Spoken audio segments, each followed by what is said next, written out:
People want to take their seats? Welcome to this first in a series of Second Sunday forums about different sciences helping solve global problems. Conversations months ago with Steve Tobin and Galen Gisler led to suggesting this series, but none of us had a forum ready to go. Although mine is now ready and it's scheduled for next month on November 11th. By the time it was ready, today's forum had already been scheduled. So it is the first, because it fits the series so well, it is the first in this series. Our speaker today is Lillian Petersen with some analyses of large data sets to answer socially relevant questions. Lillian is currently a junior at Los Alamos High School. For the last 5 years, she has dedicated most of her free time to science and computer programming. Her first peer-reviewed publication has just been accepted by the journal Remote Sensing. Lillian's research has drawn international attention. She lives her values through her scientific endeavors by working on issues that plague developing countries, such as poverty, malnutrition, crop failures, and climate change. In the past 6 months, her invited presentations have put her work before experts in several venues, including the USDA, the International Food Policy Research Institute, the University of Maryland, UCSD's School of Global Policy and Strategy, and the 2018 Big Data Convention in Nairobi, Kenya. Already one of the foremost leaders of and for the future, please welcome Lillian Petersen.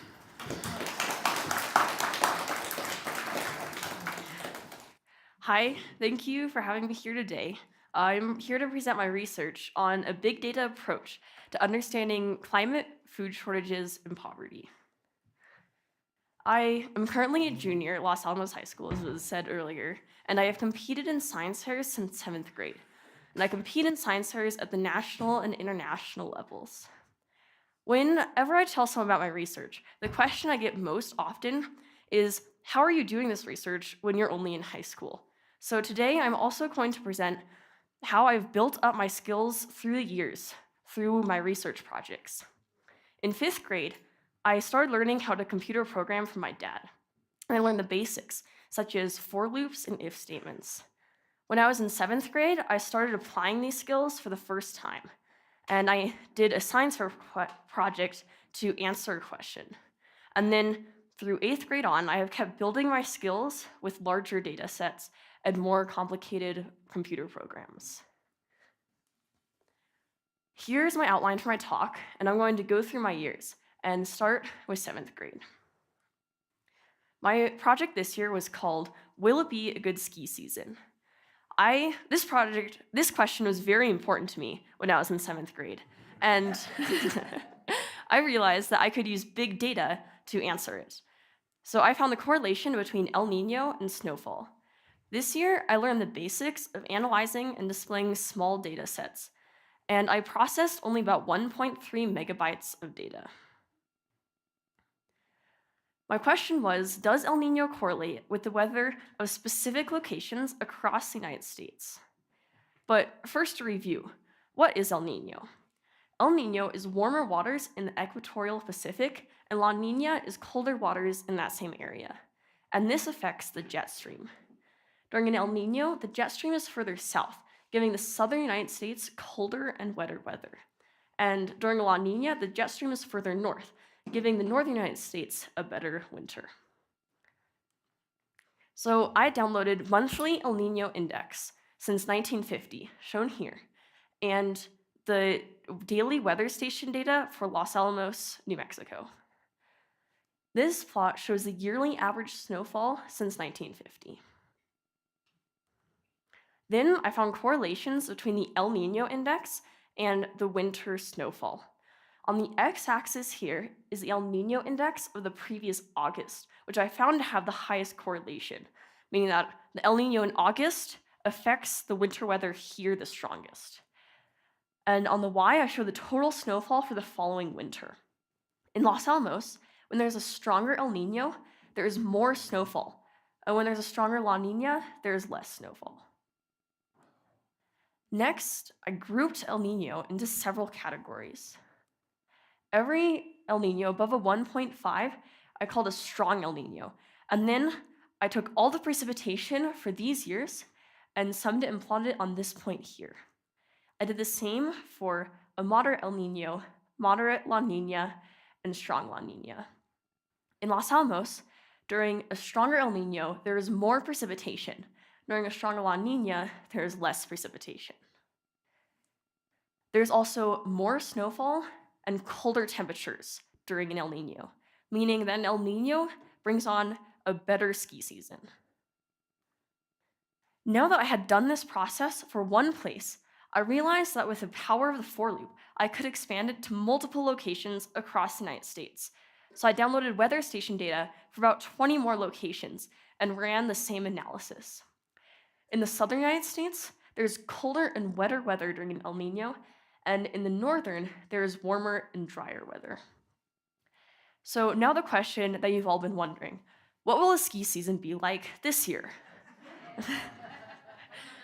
Well, the El Nino in August is currently an El Nino, meaning that by my predictions, we will have a better than average ski season in winter. However, the variability is just as large as the prediction, so no guarantees.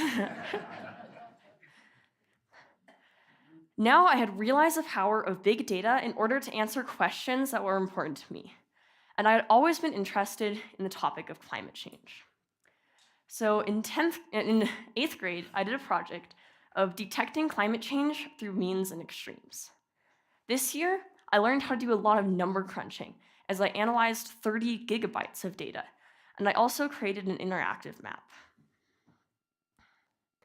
For this project, I created a video, a 5-minute video of my research for a competition, and I'm going to let the video do the explaining for this one.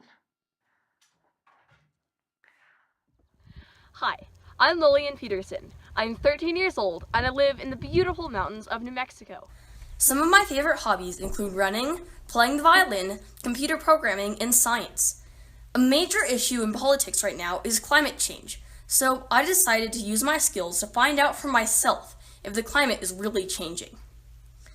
When people see events on the news, such as extreme droughts, heavy floods, or major heat waves, they wonder, is this because of climate change? Because there is already a lot of research done on climate change, I wanted to do something new and unique. So I decided to use only the raw daily data straight from weather stations and examine the extremes as well as the means. I downloaded data from the Daily Global Historical Climatology Network, and I started out with about 4,000 stations that had daily weather data since 1950 or earlier. Each station recorded a high and low temperature and precipitation every day. That is about 300 million data points, or about 28 gigabytes of raw data. The raw data came looking like this, and I wrote over 1,200 lines of my own Python computer code that read in the data, made monthly and yearly averages, computed the means and extremes, and made over 20 plots for each individual city. This is a plot for a single weather station, Atlantic City, New Jersey, which has the longest record with good data in the United States. Because this is a plot of the yearly average of highs, each blue dot is the average of the daily high temperatures for that year, and the green line is the best fit line. The slope of the best fit line for this plot is 2.6 degrees Fahrenheit per century. Next, I calculated R squared, the goodness of fit of the best fit line, where 0 means no fit and 1 means a perfect fit. Here, the R squared value is 0.46, so 46% of the variance can be explained by the best fit line. Because climate change can't be detected at just one station, I had to find a way to plot all of the stations. So I took the slope of the best fit line for every station with data since 1950 and plotted it on a histogram. So this is a histogram of the slopes of the best fit lines. The curved red line is the best fit normal distribution, the solid red line is the average, and the black line is 0. Almost all of the stations are warming, and less than 3% are cooling. The average warming is 4 degrees Fahrenheit per century. This is a map of the R squared values. Every point that is red means that there's less than 1 in 1,000 chance that the warming happened by a random process. And every point that is blue means that there's less than 1 in 1,000,000 chance. Next, the extremes.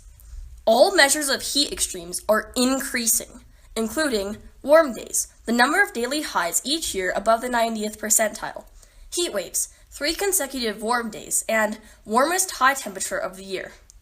All measures of cold extremes are decreasing. This includes cold nights, the number of daily lows each year below the 10th percentile, cold spells, 3 consecutive cold nights, and frost nights, the number of nights below freezing.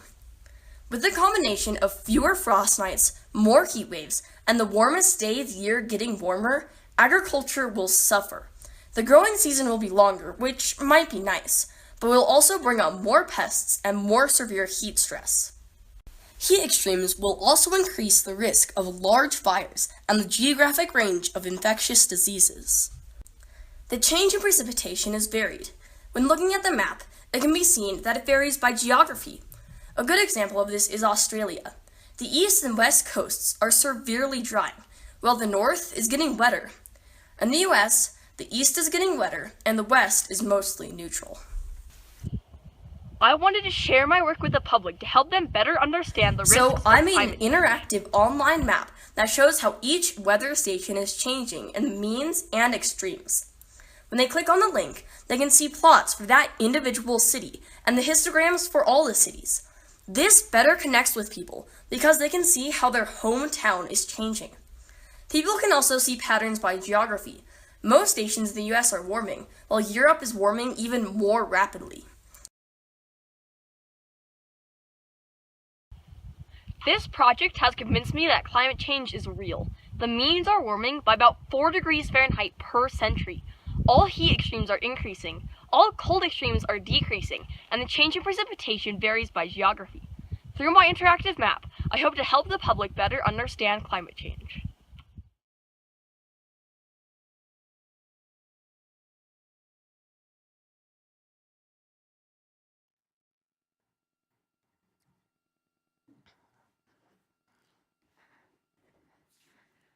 So after this project, I realized that the climate was warming, like I said, through my own analysis. And I wanted to see the effects that this could have on society. And I realized that food is one of the most important things, and agriculture also suffers with more extreme heat stress. So this year, in 9th grade, my project was titled America's Farming Future: The Impact of Climate Change on Crop Yields. This year, I learned how to forecast future events with dependent variables, and I processed about 200 gigabytes of data. This plot shows the yearly corn yield for an example county of Washtenaw, Illinois. The corn yield has been increasing since 1970 due to improvements in agricultural technology, such as irrigation, pesticides, herbicides, fertilizers, and genetic modification. In order to find true correlations with weather events, I first detrended the yield, meaning I subtracted out the linear regression. Then I retrieved the weather station data, and I calculated measures of heat extremes, such as the summer average temperature. Here on the top is for the same example county of Washtenaw, Illinois, is the summer average temperature, and on the bottom is the detrended corn yield. When there is a higher summer average temperature, the corn yield for that year is lower, meaning that these indices have a strong negative correlation.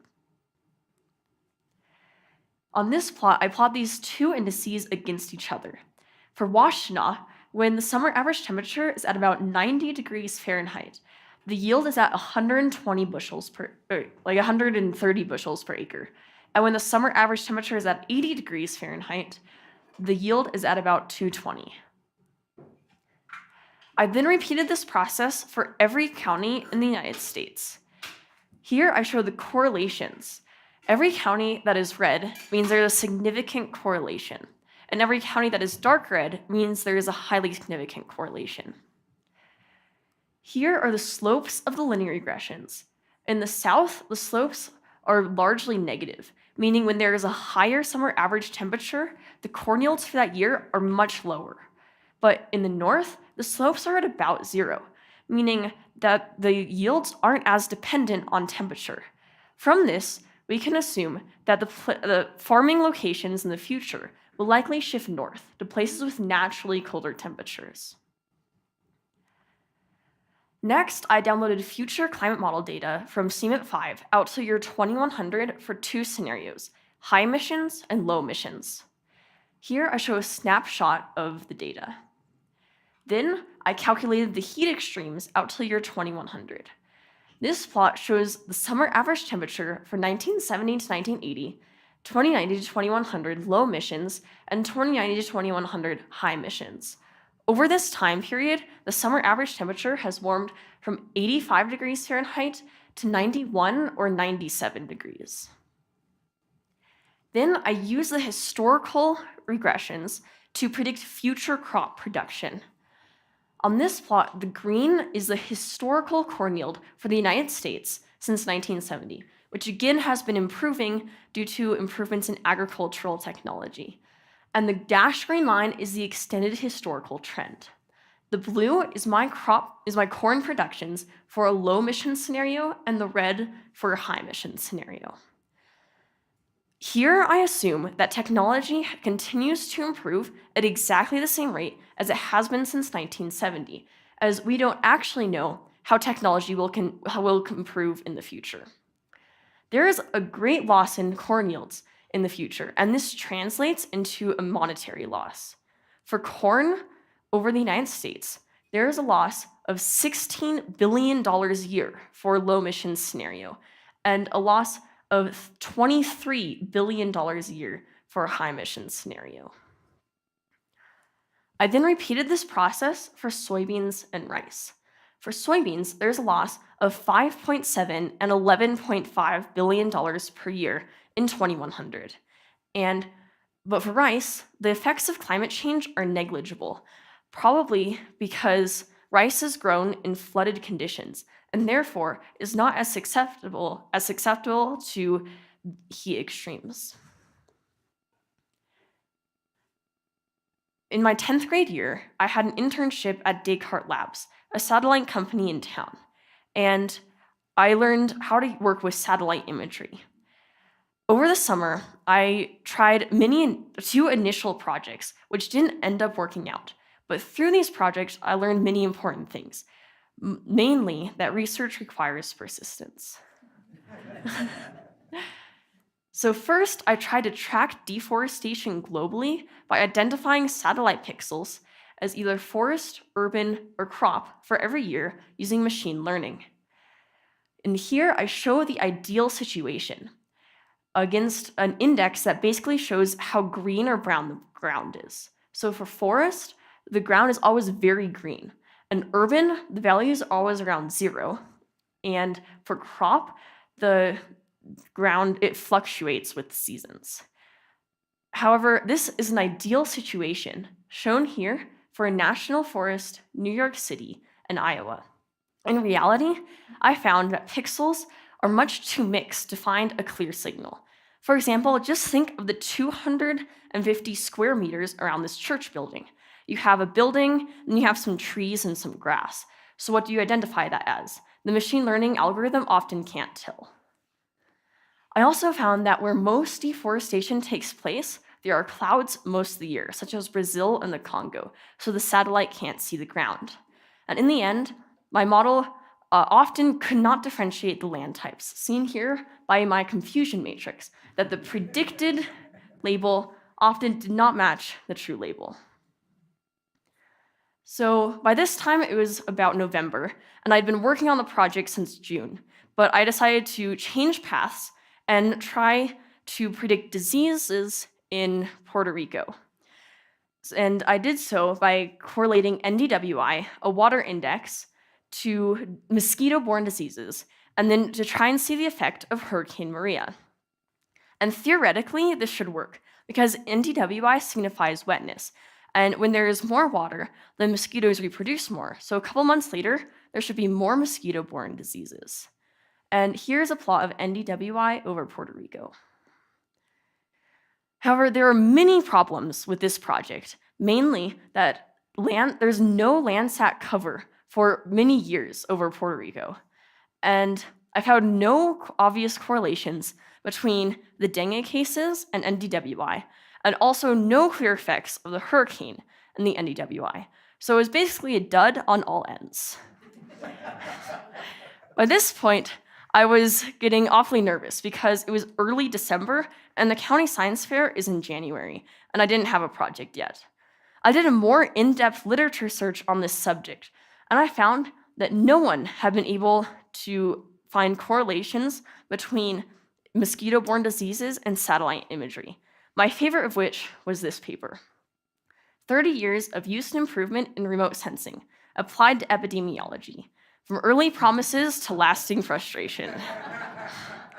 And at this point, I could definitely identify with this paper.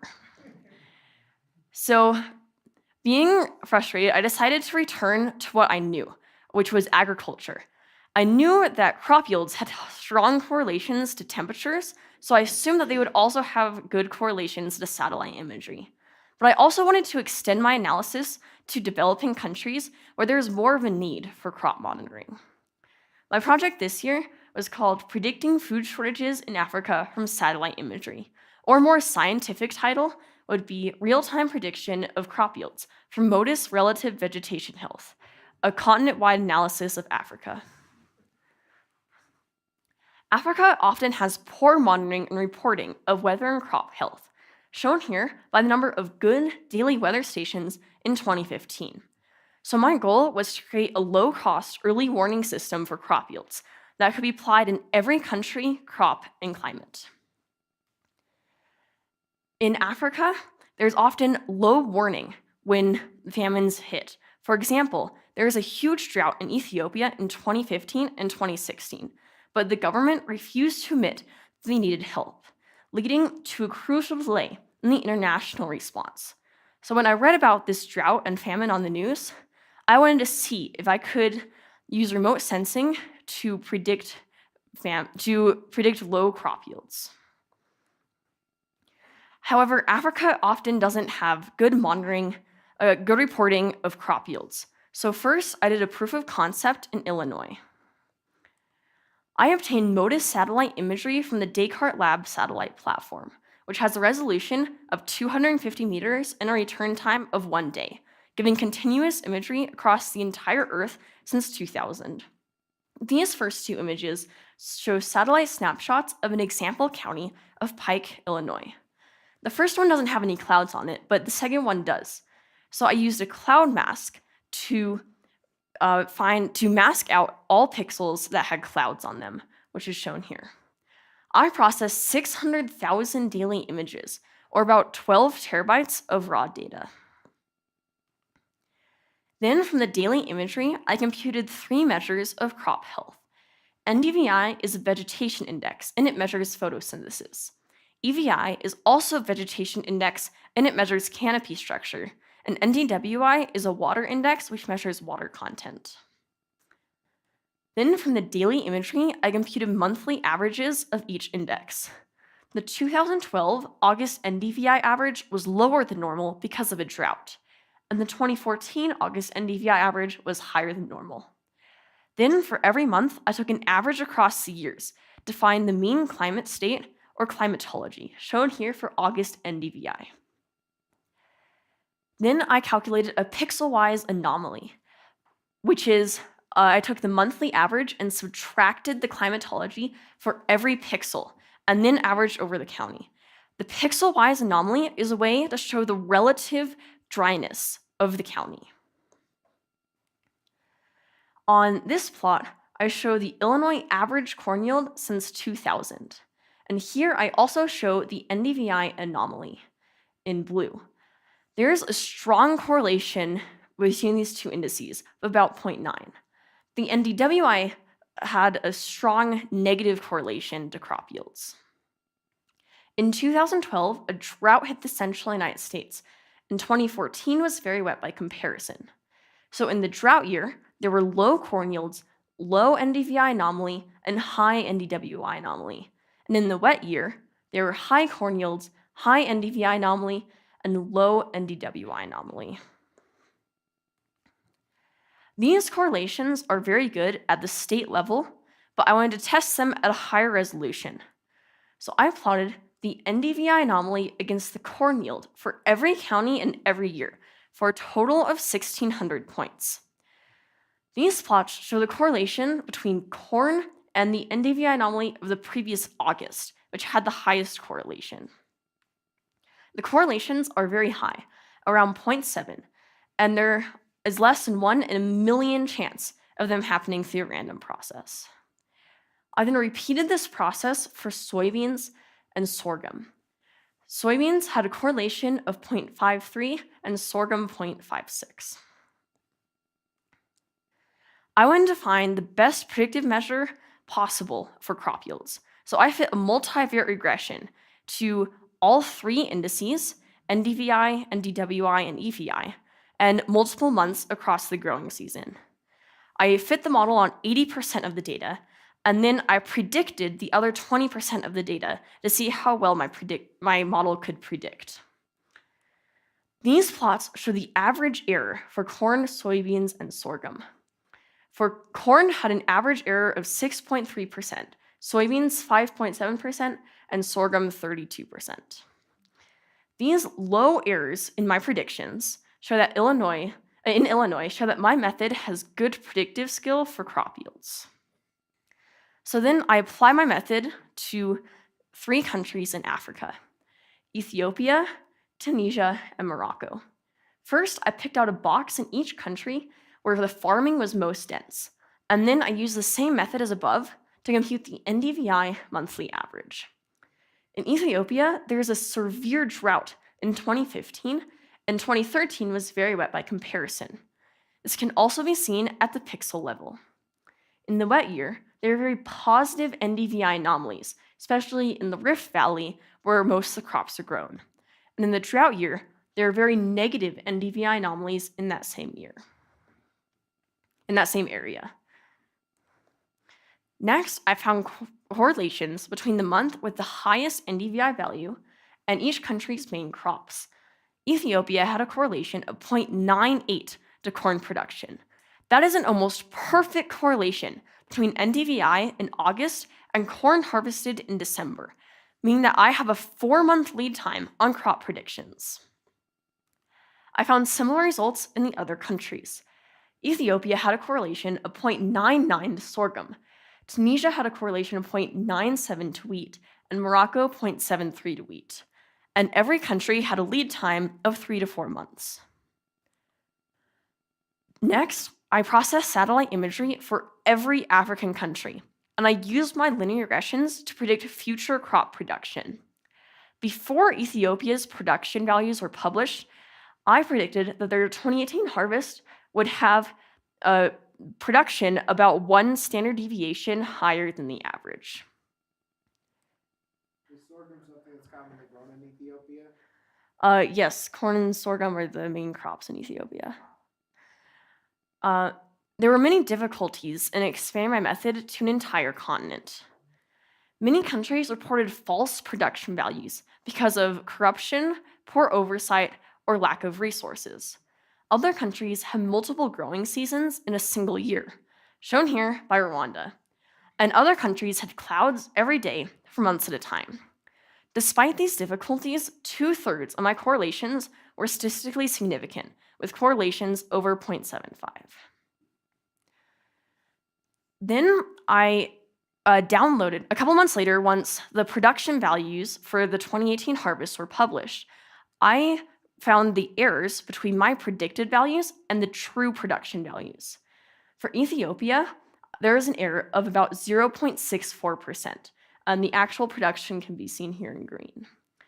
This histogram shows my errors for every country in Africa.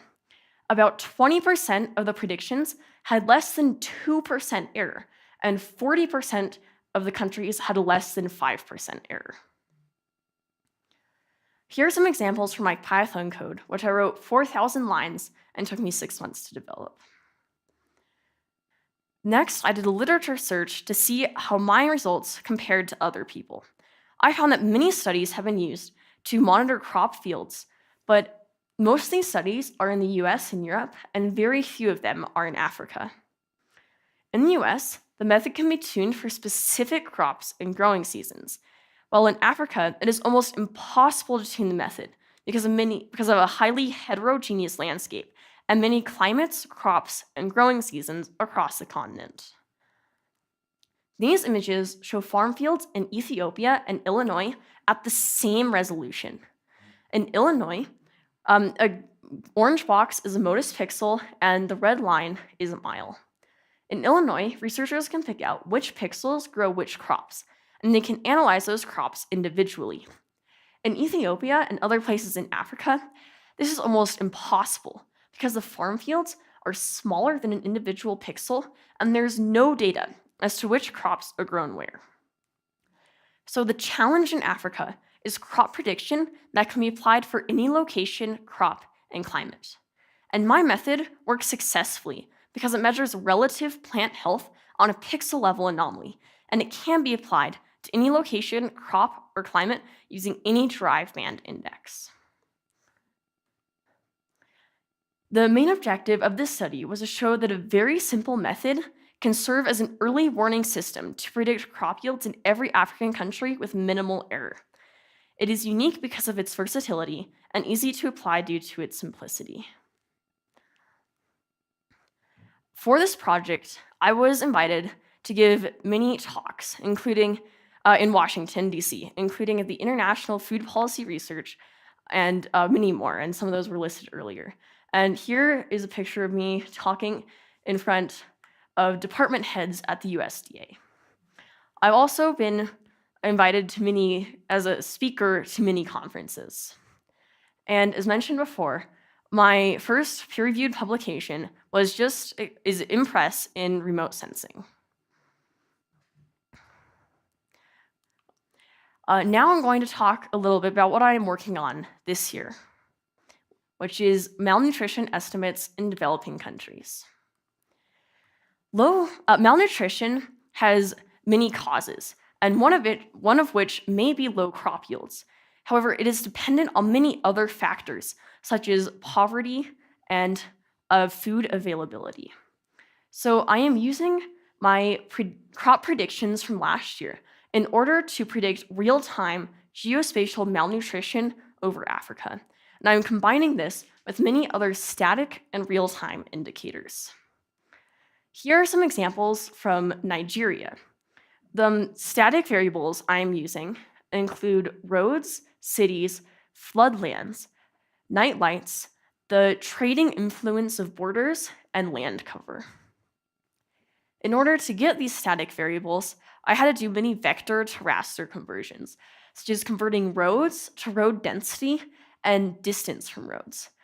And I used a market potentials index to convert cities to a market potentials from cities index.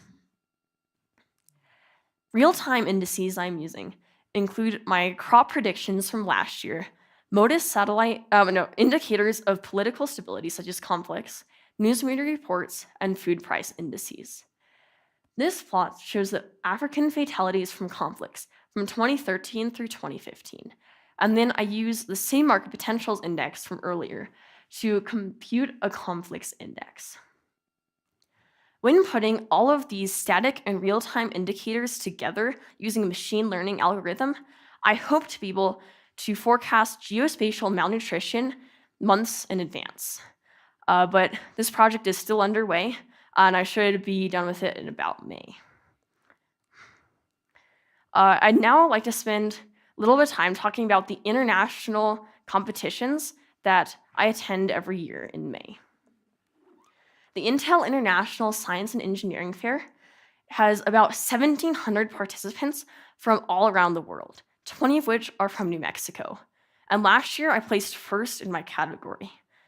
One of my favorite parts of this competition is how it has people from all around the world and almost every country. And I get to find people who also have a passion for science and math who come from completely different cultures. The JSHS is the Junior Science and Humanities Symposium. It is sponsored by the DoD. And it has about 250 participants from the US, 5 of which are from New Mexico. And last year I also placed first in my category. This competition is much smaller, only about 250, and we are all in the same hotel. At this competition, one of my favorite parts is the speakers, but I also enjoy getting to make really meaningful connections with all the other kids, as we usually stay up late into the night talking. In fact, when I was there last May, I met someone, a high school student, who also has a passion for malnutrition over Africa. He developed specialized nutritious foods that can be distributed during a famine.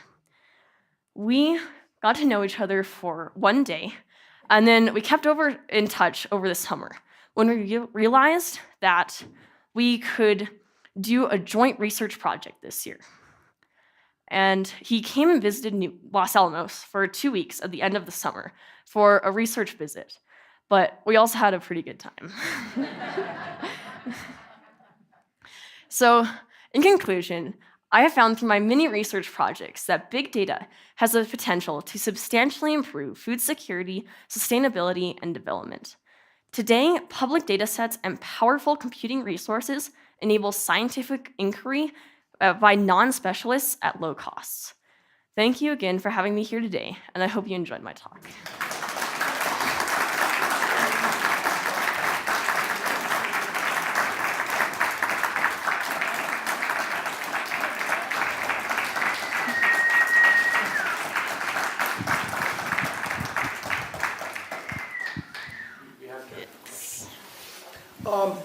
Where did you do all your number crunching? On my home laptop. There was a point when I tried to use Google Cloud Computing because it's faster. So basically a supercomputer that you can hook up to through Google, but it ended up being really complicated. So after spending a couple weeks turning my wheels on it, I just decided to press go and let my laptop run for a couple weeks on the numbers. Wow, you had like literally a couple of weeks? Yeah, it took a couple weeks to process all the satellite imagery. I noticed in that photo that you had of pests, there was a ladybug in that photo. I hope that was just a photo of aphids and the ladybug was just eating them, because ladybugs are very good at getting rid of pests. I don't know, I just found a picture of something eating a leaf. Was there a question back here? I had a quick question. Do you, okay. Okay, hi. So is the malnutrition data updated at a semi-regular basis for places in Africa? Yeah, so I got this malnutrition data from a Nature publication, and it published every year malnutrition prevalence from 2000 to 2015. So then that's enough data where I can train it so it can incorporate the real-time indices to see how it's affecting it. And then I can hopefully predict the malnutrition for like next year or in a couple months in advance. How close do you think you or the other researchers are to being able to predict a month or several months or several years ahead with the kinds of effects on crop yields or malnutrition from the global warming trends you've already identified? So global warming is more of a long-term trend, whereas things like crop yields depend on the weather. When you're looking at predicting something months in advance, you have to look at the variability in the weather. While if you're predicting something in 2100 or something, you look at the long-term trends. For crop yields, there are many things that can predict crop yields, such as the temperature or the satellite imagery, but researchers also use things like El Nino, because El Nino predicts weather, and then the weather can predict the crop yields. So some researchers have found that you can go from El Nino to crop yields. Hi. So my first comment to you is, As a teacher, I'm very proud of you. As a female, I'm very proud of you. As a Los Alamos resident, I'm very proud of you, so keep on going. Very proud of you. So now my next question would be, I'm really happy and proud to see that you're doing some work in Africa, because we need that. So my question would be, have you got a chance or an opportunity to speak to any students or officials in those countries to share your information so that maybe they would talk and think of making some changes ahead of time? Yeah, so last week I gave a remote talk in Nairobi, Kenya, for an international conference on like big data, and they were all very impressed with my work. But another speaker there connected with me, and he's from Tanzania, and runs a program to help girls go into technology and pursue careers in STEM. And he invited me to help be part of this program to help inspire Tanzanian girls. So I'm hoping to start up with that program in a couple of weeks here, maybe doing some mentoring remotely. Perfect. That's what I was going to lead into, STEM and having it worldwide. So congratulations.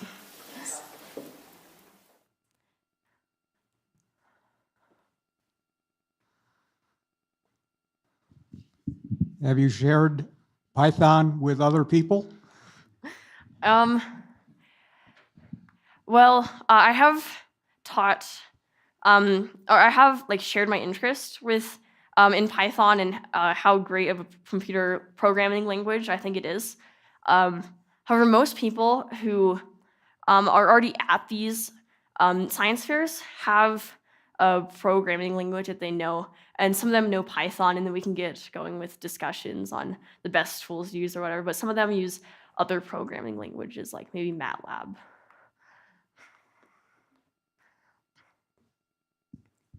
First of all, thank you so much. It's really impressive, beautiful work.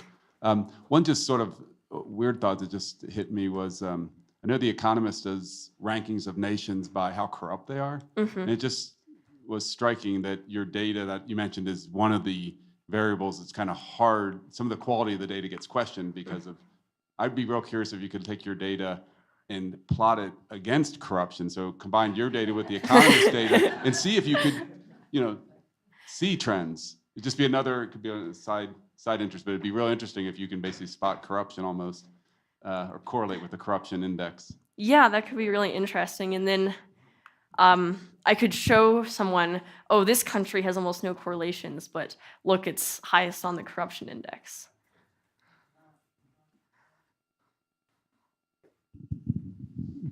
Yes. Oh, yes. This is all on yield.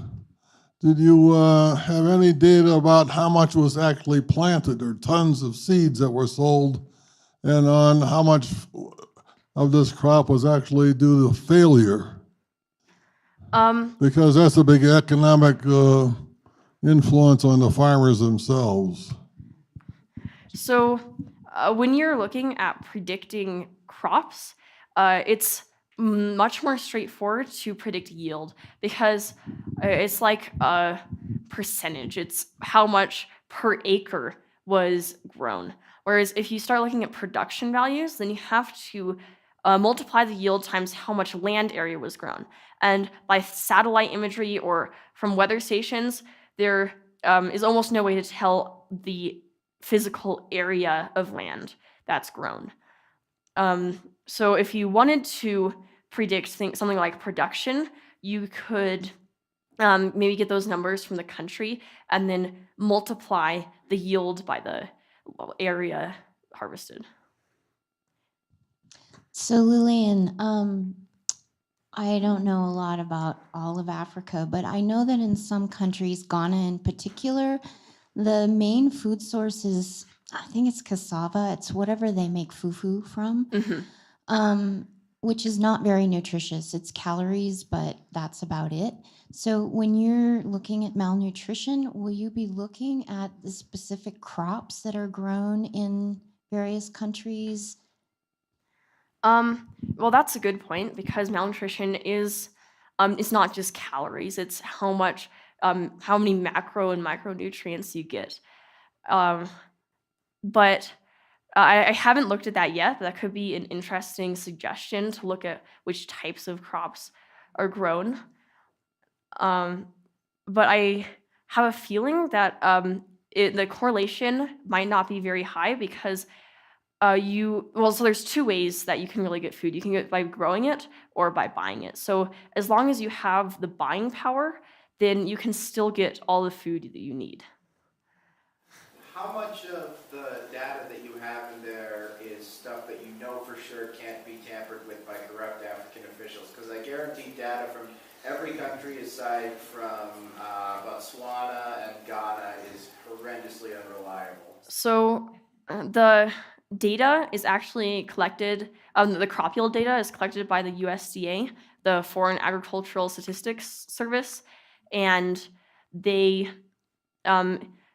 use often the country's numbers, but they also try and guarantee it for at least some accuracy.